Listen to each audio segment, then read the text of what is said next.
حاسد کا گناہ یہ ہے کہ وہ اللہ کے فیصلوں پر راضی نہیں ہوتا۔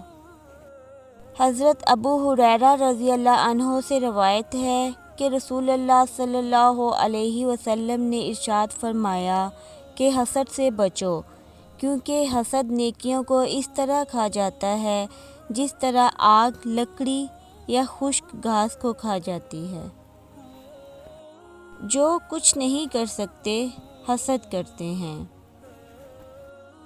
کسی کی دینی یا دنیاوی نعمت کے زوال یعنی اس کے چھن جانے کی تمنا کرنا یا یہ خواہش کرنا کہ فلاں شخص کو یہ نعمت نہ ملے، اس کا نام حسد ہے۔ حسد کرو گے تو کچھ نہ پاؤ گے، شکر کرو گے تو گن نہ پاؤ گے۔ جلنا چھوڑ دو ورنہ دوزخ کی آگ بہت بری طرح جلائے گی۔